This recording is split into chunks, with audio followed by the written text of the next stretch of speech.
You are now listening. You are now listening to the Black Male Educators Alliance podcast. Lifting our voices. Lifting our voices.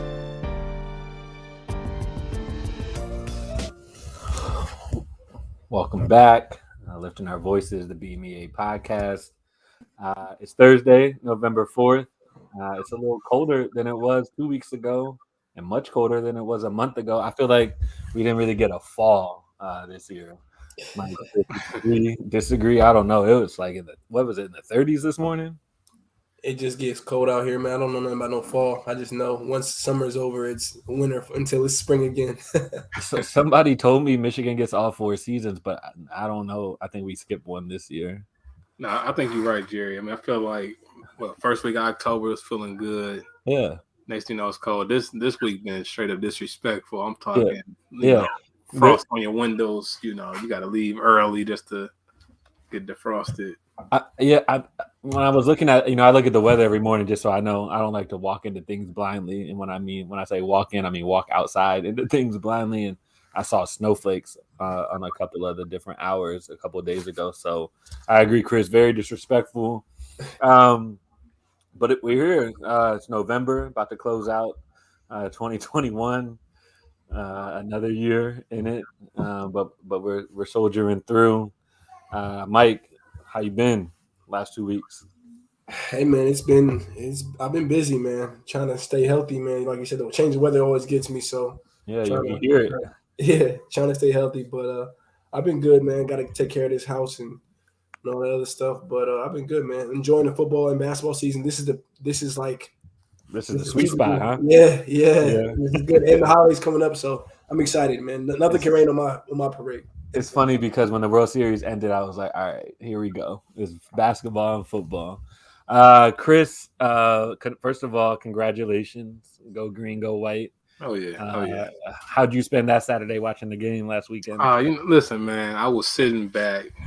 It's a beautiful Saturday, by the way. Chilly. Through the little chilly and rain. We like that in the football season. And for my friends on Facebook, I actually said it hours before the game. I can't wait to hear the excuses from U of M when we win. And wouldn't you know it, I've heard a lot of excuses this whole week on why they lost. They want to blame refs, but I keep hearing the better team lost. That's what I keep hearing. Oh man, whatever makes them feel better. I mean, you let one guy score 5 touchdowns. The greatest running performance against Michigan probably in history. Come on, I mean, y'all seen it. You seen it, right, Jerry? Yeah. So it's funny. I was at Top Golf all the game, and I highly recommend if you don't really have a dog in a fight. And I'm not a Michigander, so I just go for the sport of it.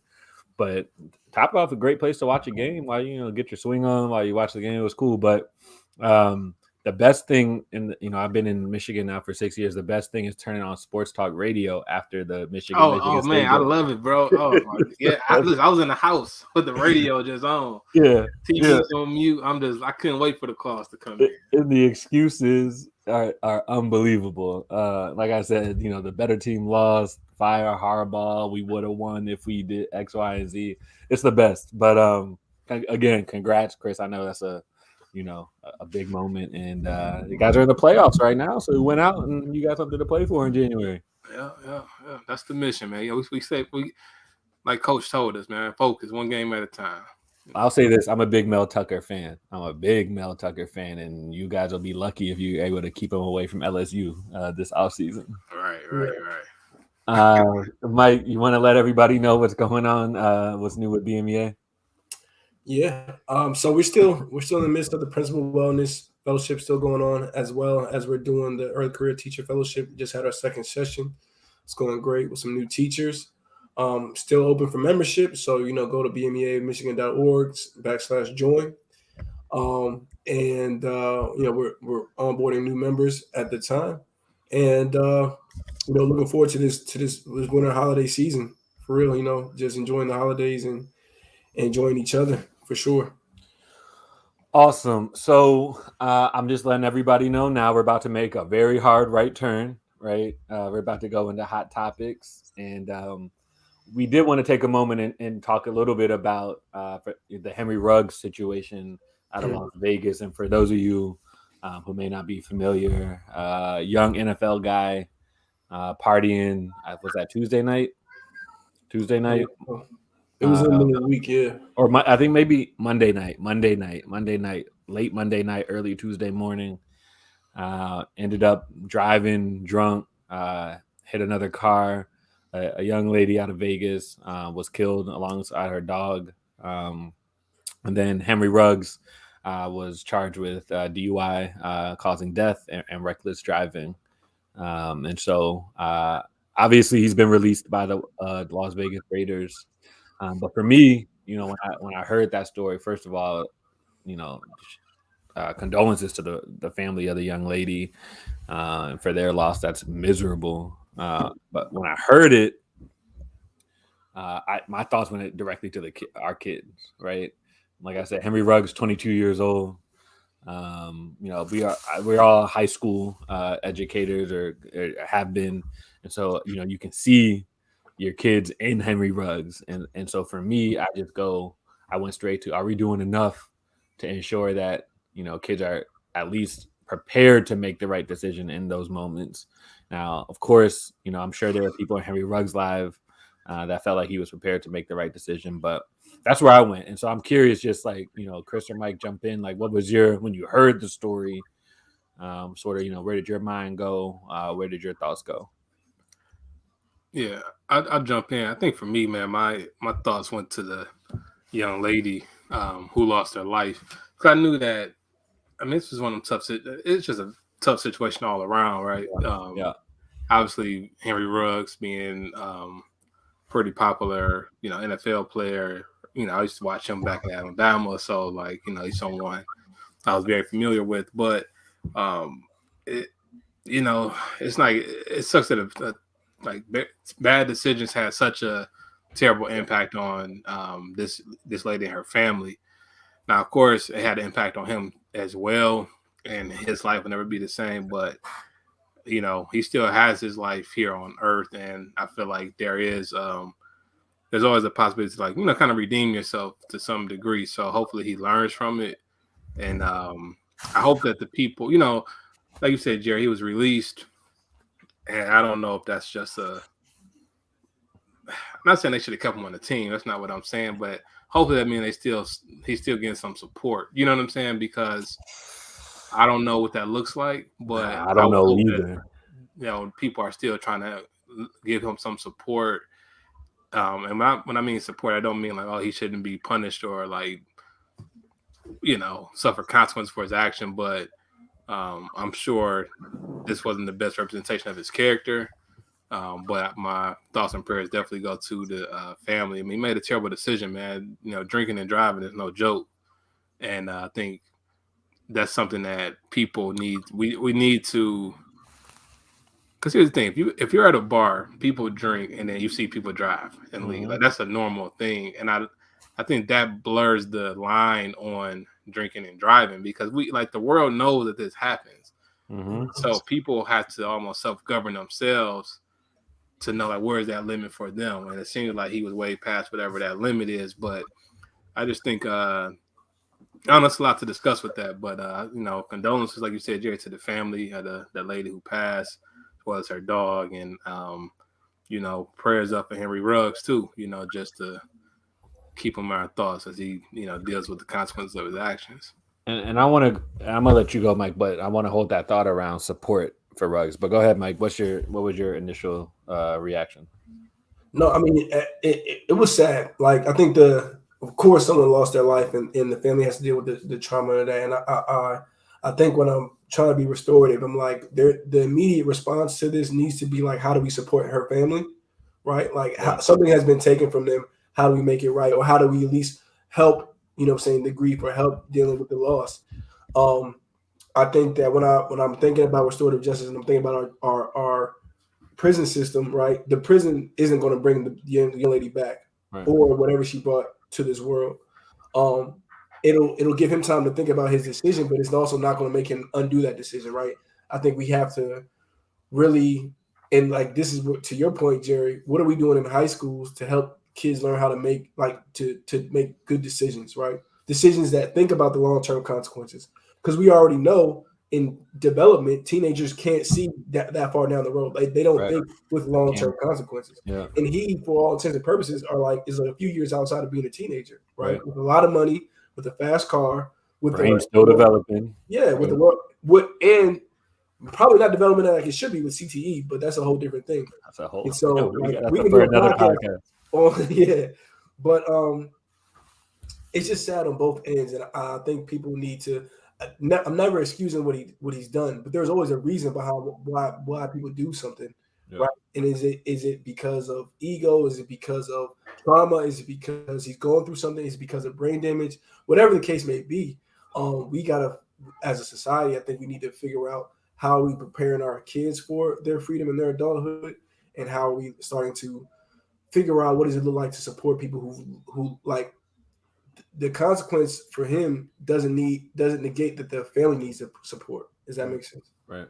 So so Twitter, if you're on Twitter and you're reading the, tweets or whatever about it, folks ready to kill Ruggs, throw him under the jail, all of that. And then I saw Derek Carr's press conference yesterday, and he said something like along the lines of, Henry really needs somebody to love him right now too, right? He's probably not feeling great about himself. He needs somebody to show him some love. And I was sitting there and I was like, I mean, that's a pretty courageous thing to say right now, considering sort of the energy around Henry Ruggs, right? But I was thinking about it, and to your point, both of your points, Derek Carr not wrong, right? Like Henry Ruggs needs a little support too. And I'm looking at Henry Ruggs when he pulls up for the arraignment, with his face, right? You can tell he doesn't even know how he even got in this situation, right? And so, how do we, as a society, and either you can answer this, like how do we as a society get to a place where we are more restorative, right? Obviously, this is a terrible situation, right? And I don't even know if the young lady's family wants to hear us having this conversation quite yet, right? But as a society, how do we get closer to seeing a situation like this, understanding the gravity, acknowledging the gravity of it, making sure the family feels like they, are being acknowledged and taken care of, but then also saying, Henry, we're here for you too. How do we get there? I mean, maybe that's a heavy question, but I'd be curious to hear your thoughts. Yeah. I don't know, because part of me is I'm trying to, how do I say this? I'm all for being more restorative with it, but I also don't want to get to a place where we are looking at this differently just because of the person who was the offender in this case. You know what I mean? Because he was a football player. Because, I read, we read on the news locally, someone could be, drunk and kill someone, and it does infuriate me, and what I do, but I don't know, that's maybe just a hardened position, you know what I'm saying, that maybe we need to break it and all beyond just this situation. But and I'll say this, Chris, if Henry Ruggs was 30, right, I think I would feel so you feel a little differently because you yeah, I hear you. I mean, that's tough. I mean, it's 22, and I'm not, again, we know the situation is terrible, and everybody say the NFL pumps all these resources into the kids. They should know better. Colleges prepare them for all of that. It's not the first time they know they have a car service that they want it, right? We understand that, but 22. Yeah. And, right. I just had some trivia that told us that the brain doesn't stop developing until 26. That's right. So, yeah, I don't know, man. It's a tough one. Mike, last thoughts, and then we'll transition. I'll just say this. It's going to take a lot to get us out of the mindset of revenge and punishment as justice. Because like I said, when I'm thinking about it, I'm thinking from the frame, like what is going to make this right? Like she's gone, you know what I'm saying? Bless her soul and her daughter, like she's gone. So, you know, the family may feel some better about the Henry suffering too. But like is there other ways that we can like remedy what has been taken from us, what has been broken? You know what I mean? Because obviously I think that incident came like is rooted in something deeper than just him being careless. Yeah. So we're gonna take another left turn to get back to what we usually do.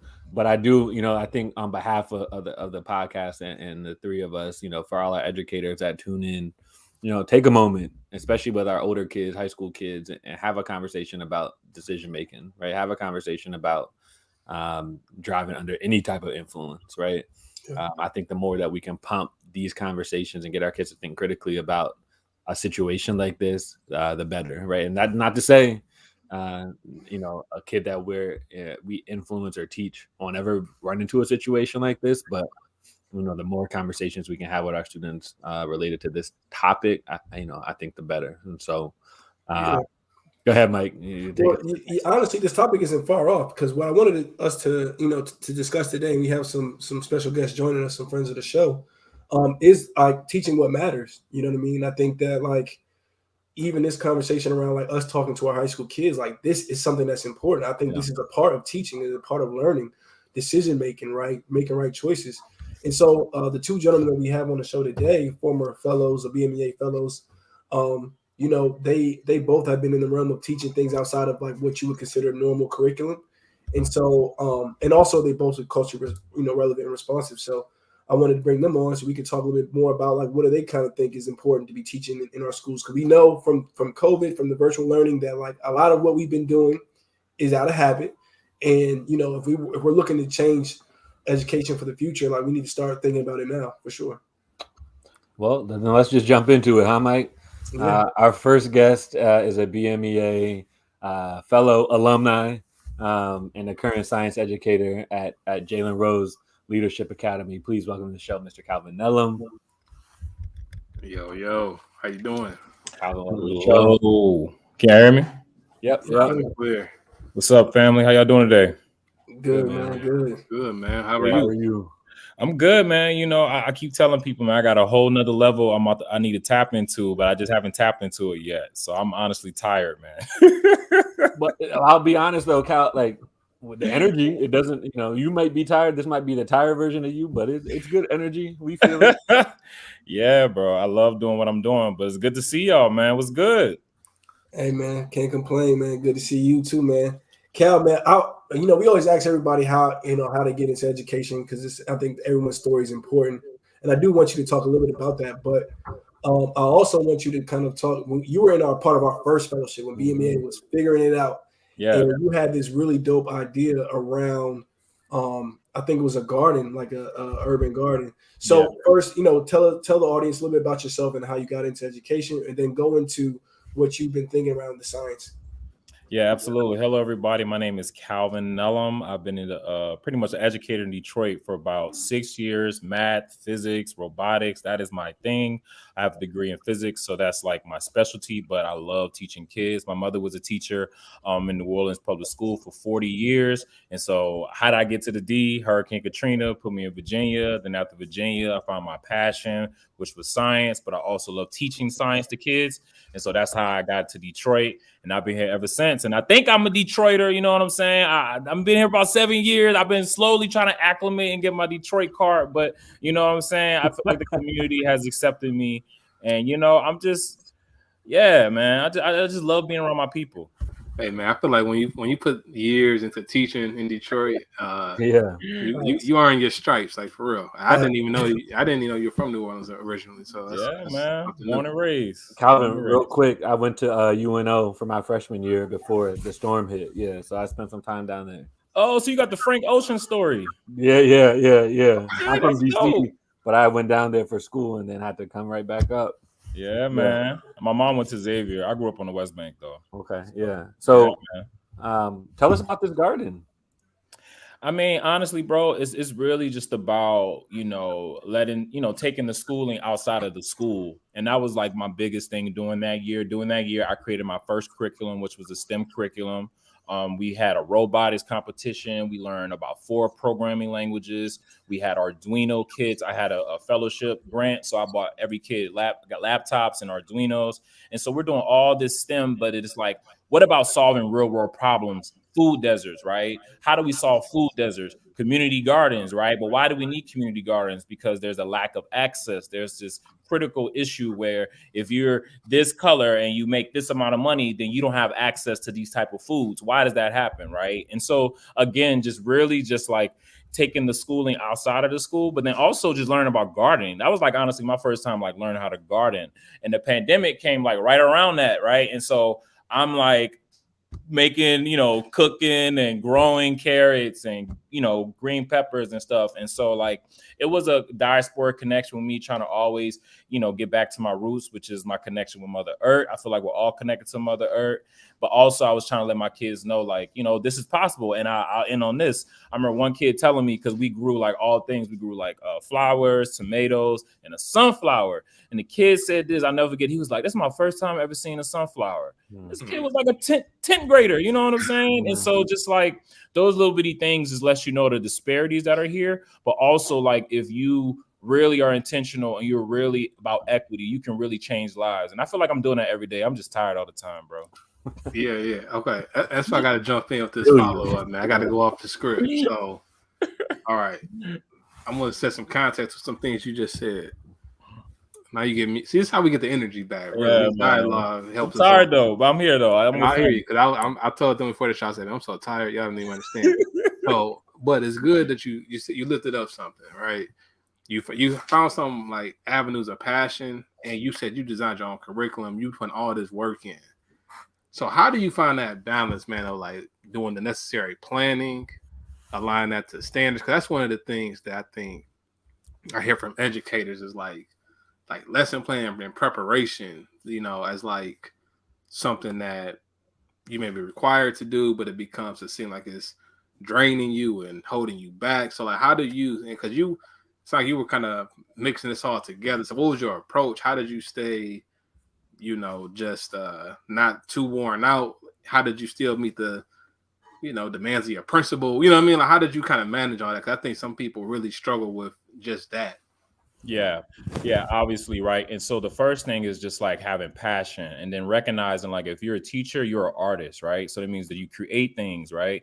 And what they say, piss poor preparation equals piss poor performance. I think I messed it up. It's something with P's, but if you don't prepare, you're not going to be able to get the product that you want. And then I remember in my teaching program, if you don't lesson plan, then you plan to fail, right? And so you got to have a plan. So you got a lesson plan. Any teacher that says like, I don't like the lesson plan, then, why are you teaching? But I do agree with the formats, right? And how you lesson plan. And that's where the artist, thing, you need to find your artist way, right? The way that you do things, and you have to get that support. So for example, I had my superintendent and my coach sit with me and be like, "Calvin, you're teaching physics, but this is a little bit too hard for 9th graders. And so let's do STEM, right? I think this is more hands-on, and you can put some of those math standards in there. You can teach some of those reading skills, but it can still be hands-on." They gave me that autonomy because they believed in me and they saw my potential, even though I was probably had my worst year that year, even though my classroom was all messed up. They believed in me. And so having an administration that believes in you is key, right? Because if you tell me that I can make $1 million in 1 year, and you give me the plan and you give me the confidence, I'm gonna probably do it and probably make $500,000, but I'm gonna do it because you pushed me, right? And that's literally what happened. I did a robotics competition where I teamed with Michigan Tech, what's the engineering school in Flint? Kettering University. Team with Kettering University, and they literally drove down the robotics playing field, and we had a robotics competition with almost 70 kids in our gym, right? And so just thinking outside the box and believing and having that support is key, right? But it all starts with the passion, the preparation, and believing in yourself and having that support. You said you retired, Calvin? But it's my passion though. We love it. So and Chris, I'm gonna take the question that you have. I'm gonna take mine. So like I'm listening to you, right, and I'm thinking hands-on. You really got to be in the room to do what you plan for them to do. how have you shifted? How have you taken your passion? Understood we're in the pandemic, some of the remote stuff, some of the virtual stuff. How were you able to sort of translate your passion so that it aligned with the situation we were in, our reality over the last year or so? Yeah, absolutely. And so I get this from my brother, Calvin T. Mann. Y'all know Calvin T. Mann, Emory?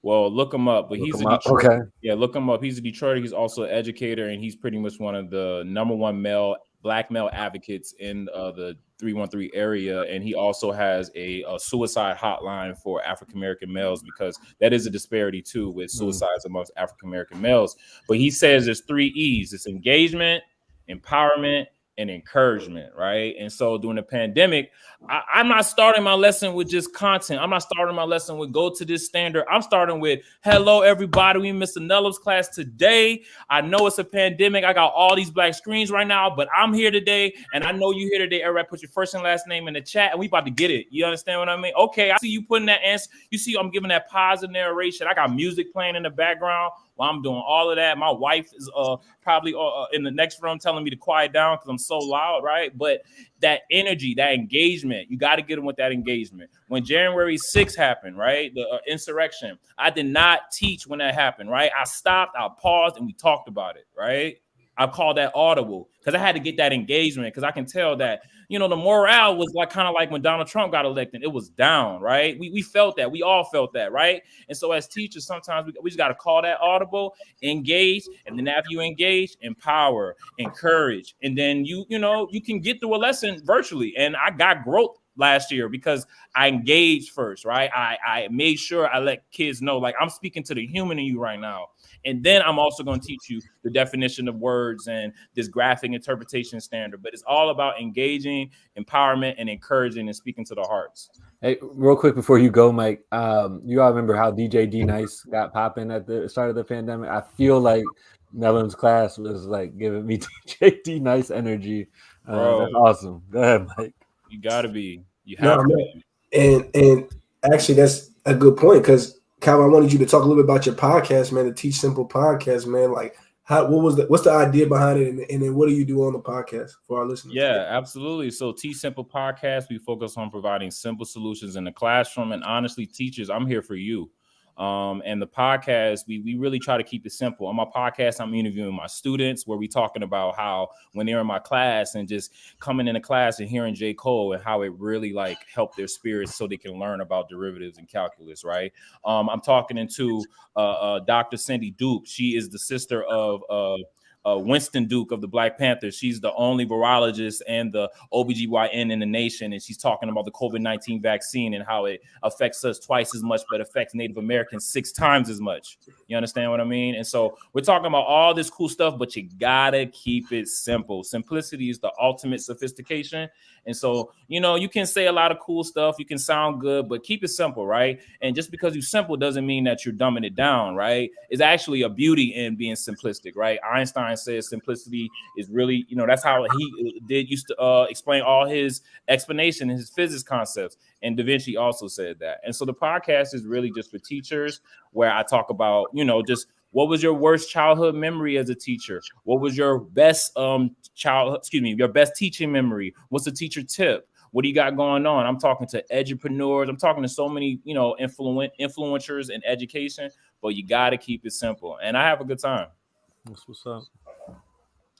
Yeah, and I got a podcast coming tonight. It's about history and culturally responsive teaching with a brother from Detroit. He went to Country Day, was a dean, history teacher, AP, and now he's in Oakland doing his administration work. And we talking about history and culturally responsive teaching, and that's my brother. Where can people connect with you and listen to the podcast? I feel like, man, if it's principals listen, I'm sure they like, man, we got to get this guy at our school. I'm sure you don't have no problem keeping the job, man. And then real quick, I'm also participating in a panel discussion with Dr. Vidi, the CEO of the Skillman Foundation and the CEO of New Teaching Center.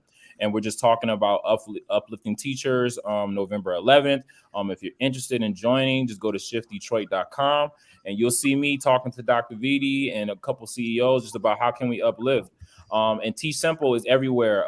It's on iTunes, it's on Apple Podcasts, Spotify, YouTube, Instagram. But you can find me on Apple Podcasts and give me a review because I really, really like. What can I say? Like, I'm a teacher, man. I'm a pure teacher, and so you're gonna get the positive, you're gonna get the negative, but you're gonna get the passion, and you will get the love, and hopefully, you'll come out with your spirit lifted after you listen. And you said that was shiftdetroit.com? Yeah, so Shift Detroit, shiftdetroit.com. And you all check that out. It's with the Green Light Fund and the strategic community partners. They're actually the people who funded my podcast with Teach 313. And so I literally did that throughout the pandemic, and they funded me. Like I was saying earlier, like having people that believe in you, right? It's what's it Kanye West said, and I don't even quote Kanye like, he's like, I want to be the Da Vinci, I want to be Leonardo to the Da Vinci family. You know what I'm saying? Like I want to have the mind, but I need the support, I need the backup. And so I always have that because people feel my passion and they love in my vision. And so I just walk in my truth, man. Hey man, that's why we got you on the show, man. Friend of the show, my boy Cal, man. It's always a pleasure talking to you, man. And real quick, you all were the first one to show me a culturally responsive lesson plan through that fellowship that y'all did, and us reading that book with Dr. Zaretta Hammond, culturally responsive teaching of the brain. That was a pivotal point. And like honestly, that transformed my teaching. It prepared me for pandemic teaching too, because you all were hitting it with the Zoom. And I learned a lot from that fellowship. And so thank you all again for just being leaders, being organized, and being a staple for Detroit. Detroit is already standing up. We already a city to be, but we got something to say in a couple futures. So let's get it. Hey man, thank you, man. On that note, appreciate you, Calvin, for being on. Again, friend of the show, and we'll talk to you soon. Thanks, Calvin. Yeah, let me come back. Peace, y'all. Got you. So real quick, if you all didn't hear what he said that early career teaching fellowship really had a pivotal role in his practice. And so when that next round comes up, make sure you apply. We ready to keep going, or where we at, Mike? Yes, sir. So we got another brother. He's also an alumni of our early career teacher fellowship. He was the second group, which was the first cohort of our early career teacher fellowship. He's actually used to teach with me his first year of teaching. I was teaching math, he was teaching history, man. So that's my guy, Jonathan Galloway. What's good, people? First and foremost, thank you guys for having me. But it was definitely it's a tough, like he was the man. Like I can't follow that. Like I was sitting here, like I started getting notes. I'm like, all right, here we go. Like, because I hate lesson planning, so I'm like, dang, he talking to me. But that's what we do. We offer, people, our guests can learn from each other. We learn from our guests. It's all good. Most definitely. Welcome to the show, Jonathan. Tell everybody a little bit about who you are, what you're doing. Man, I'm the Fresh Prince of the East Side. Born and raised here in Detroit. Currently on the East Side, living in the community. I actually moved back to like my old neighborhood during the pandemic, so that was like a blessing to be able to do that, and really living it. Like when you live in the community that you support, it's a different ball game, especially when I'm sure all of us had those signs, those you prep signs in our yard. So when kids can, like, I think I seen your house. It's like, yeah, that's my house. Like, I'm right there. So, being from the city and of the city, DPS kid, went to Detroit Public Schools my whole life. And like I think y'all, the question that you started off with was, how did you get into teaching, right? My story is not that glamorous, it is kind of, I would say. So I was like kind of tired of corporate America, and it was just like, I can't do this. Like, and I started I also run a podcast network, one of the largest Black podcast networks in the Midwest.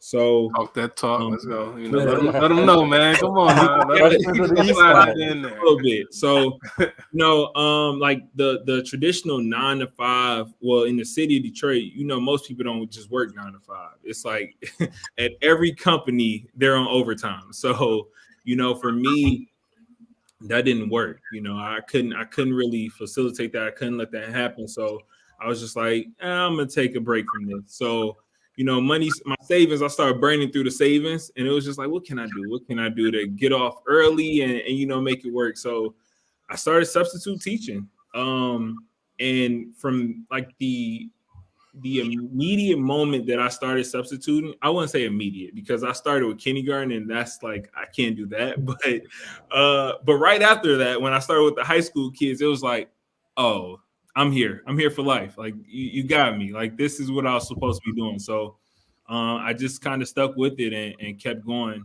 And now I love what I do. It's an amazing feeling. So I hate to keep going off script, but no, do your thing, Chris. Yeah.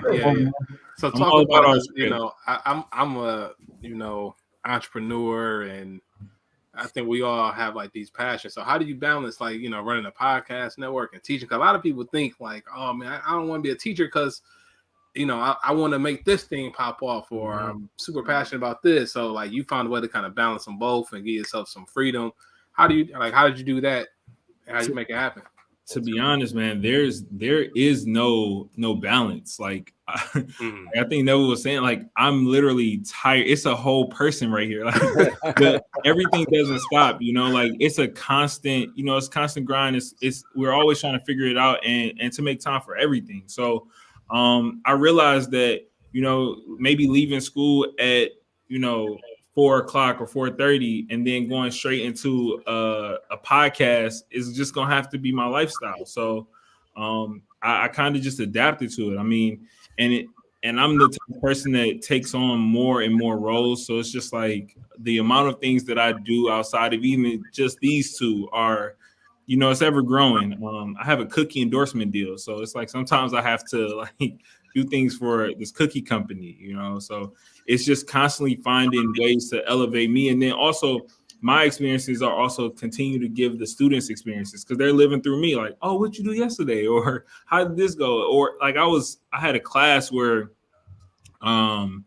we were talking about like engineering podcasts, and I had a podcast that I had to engineer. So I was just like, let's throw it on the screen. Like, let's throw it on the screen. Let me show you what I do for like after I leave here. So, just taking those classroom experiences or my life experiences and put them into the classroom. Jonathan, can you talk a little bit about like how, because I think what people oftentimes miss, and I think every educator can feel it, is like that gratification you get from the students. Like when you reach a student and you get that feeling, like, can you talk a little bit about that? Because when we talk about dollars and cents, like, yeah, you get paid for your job. We all hustle. We all try to make money, but there's something intangible in teaching that I think that you can speak to a little bit, just especially from like how you came into it. Man, I'm really I'm like I said, I'm not a lesson plan guy. I'm not a X and O guy. I'm not. That's not me. I'm. Are you okay? Like, how you doing? You not good? All right, cool. Hey, how's the class going? You're not good. Let's scrap the lesson for today. Let's really talk about our feelings and emotions and dive deep into that. Because if you're not okay, and I try to teach you about World War II, then it's just like I bypass your emotions and went straight into a lesson still. So it's just like when you really ask someone like, yo, you all right? How you doing today? Everything's good. And it's just like the answer is no, or it's something that's not good. Then it's what's the next step for that? And for me, it's never been, all right, let's get to the lesson. I'm like, no, like let's talk about our feelings and emotions and let's dive deep into that and figure out like, are we okay? You guys were talking about the wide receiver for Las Vegas, and it was just like hearing like, like I have these conversations, like, we all like teaching seniors and upperclassmen, you have kids that partake in things that they shouldn't be partaking in, and it's just like, let me have this conversation with you now before you make a mistake like this young man. And it's just really like teach a lesson around that. Teach a lesson around like the legal limit of alcohol consumption or protecting your drink at a bar, like, things that you may not get in high school, and then you get it as like a lesson learned instead of like you actually learn. Right. Yeah, so many things we keep it off limits. Yeah, and then a person got to learn from messing up. You know what I'm saying? When there's opportunities for us to, impart that knowledge early. Jerry, go ahead. Yeah. So, I'm listening to you, Jonathan. I'm listening this question I think is a good question for you. Like, if you could create a curriculum or shift a curriculum, let's say you could design a high school experience, right?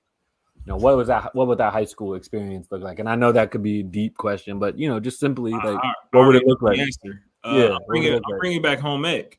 Home economics, like because home economics. How do you simple things like how do you pay a bill? How do you manage your finances? How do you check on to make sure things are okay? We think that everything is supposed to evolve in education, but some things should literally stay the same. Like home economics is a course where it's just I think you can elevate it and evolve it, but then you can just go further into developing a curriculum into more job training. I think more schools should also offer vocational programs. We in high school, especially senior year, it's always all right. What college are you applying for? What college are you applying for? What college are you applying for? What about this kid who wants to be a mechanic? How are we really supporting this kid that wants to be a mechanic? Are we putting mechanics in his face? Are we taking him to some trade schools, or are we offering that? Or is it just all right, we'll get to you. Let me talk to this kid that wants to go to Saginaw instead. You know what I'm saying? It's just the whole theory of education can just be reevaluated to support people, in different career paths or different just spaces in their life. Yeah. I mean, when this guy charged me for this roof, I definitely think about he in the business, man. No, and that's what I had a conversation. I had an electrician in my house, and we just had a deep conversation. He was like, I'm 35. I just got my journeyman's license. I wish somebody would have told me this at 17, because if I would have learned this at 17, 18, I would have probably been making 6 to 7 figures by the time I'm 35, 36. Yeah.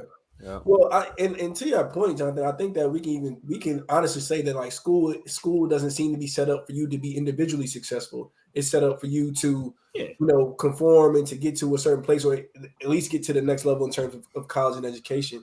And I've always said that we have to do a better job of kind of tending to the needs of the individual student. What is it that they want to be? What are they going to do? And if our plans don't fit their plans, are we adjusting, or are we just telling them all right, you out of luck?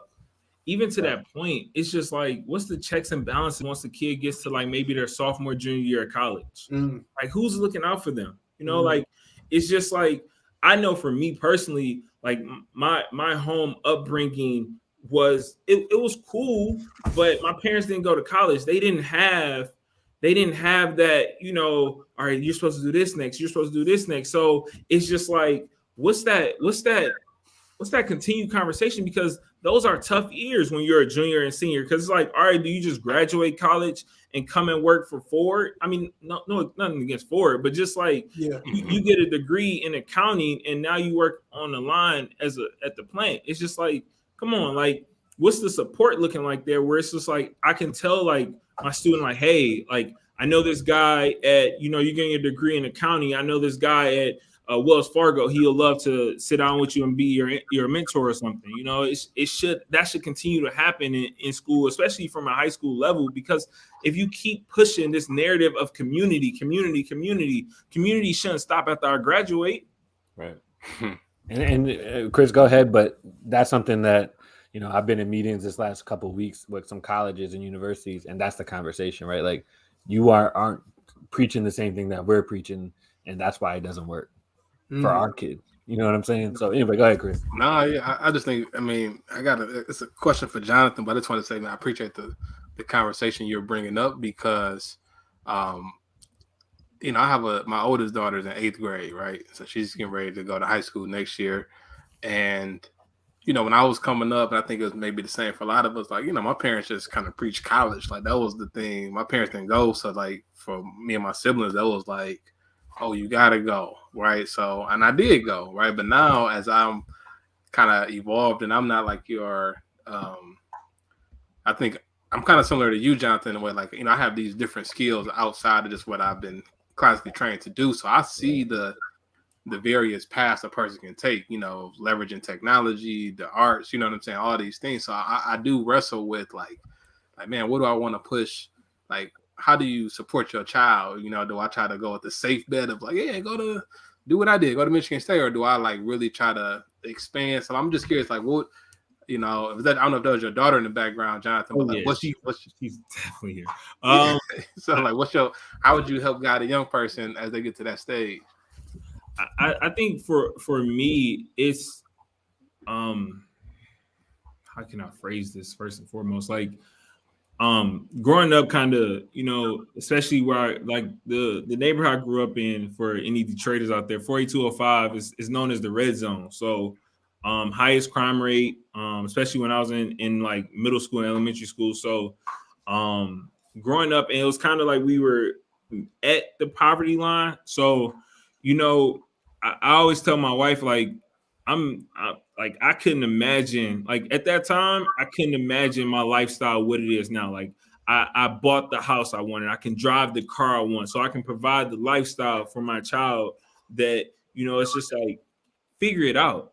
Like, literally figure it out. Like, I know my wife is a Howard graduate, so it's just like she's pushing her to go to Howard. But for me, it's like I wanna make sure you're comfortable enough with savings and everything. So it's like, once you graduate, like, of course I want you to go to college. But if you say like, hey, I want to go try my hand at culinary school, or I wanna go travel the world for a year, you have that autonomy because we prepared for it. And like, that's speaking from a privilege. Like, now, like, me being 32 is just like, I know I have privilege now. And it's like, you can, like, when I was her age, I couldn't. Like, it was just like, oh, it's just regular, a regular way of life. But now it's just like, I can give her things that I couldn't imagine, or give her opportunities and outlooks or options. She has options now. It's not just, hey, you have to go to college to be successful. Mm-hmm. So, John, like Chris said, we appreciate the conversation. You held your own coming in after Calvin. Last words, where can we follow you or keep up with you? You guys can follow me. Everybody Loves JG on all social media. You can go to the podcast if you're looking for a podcast studio in the city of Detroit. You can go to audiowavenetwork.com to book slots and ask questions. I appreciate you, brothers. This is Mike is actually like the first teacher. I was definitely the Detroit guy where I wasn't speaking to anybody. I just came in, posted by the door, checking the scene out.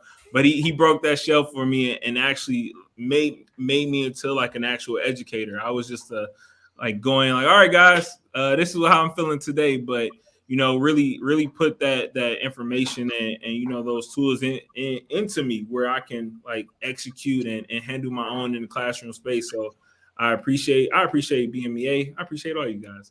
It's great times. Appreciate you, Jonathan. We'll talk soon. All right, man. Take care. Man, two good conversations. Different styles, but value nonetheless. And so, Mike or Chris, I don't know if you have any reflections you want to share real quick before we close out. Yeah, I do. Listen, I really appreciate the conversations, man. I was just riding in the car with my oldest daughter yesterday.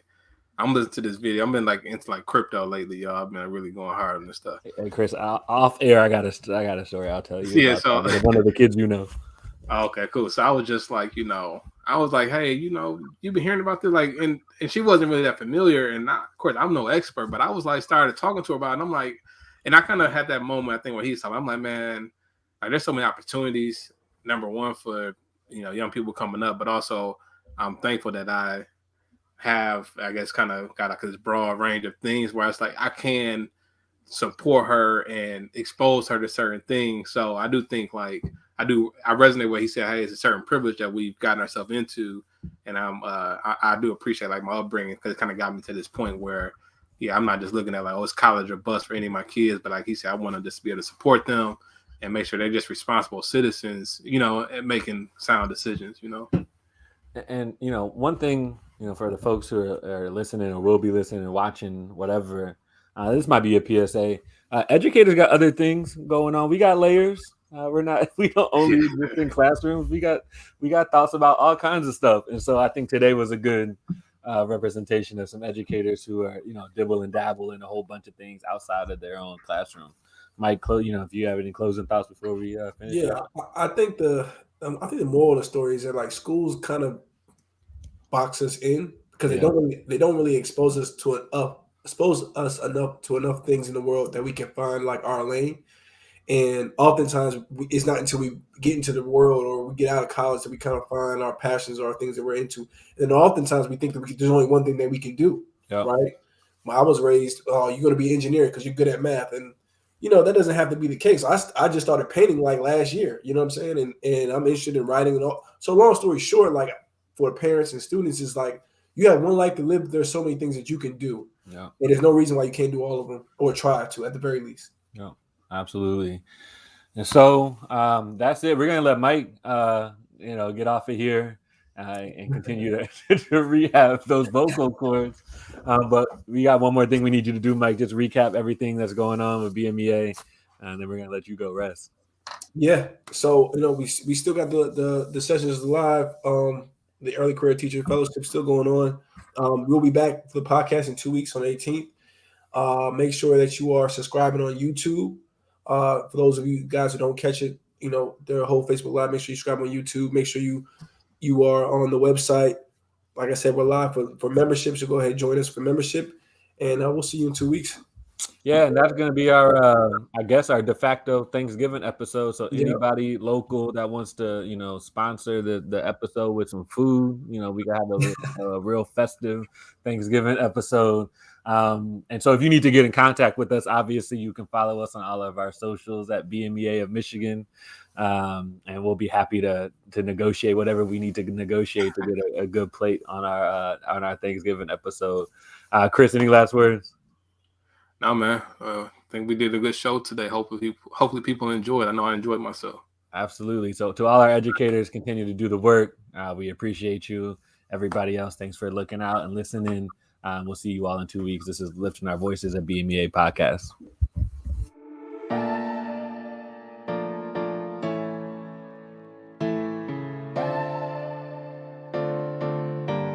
You are now listening to the Black Male Educators Alliance podcast. Lifting our voices. Lifting our voices.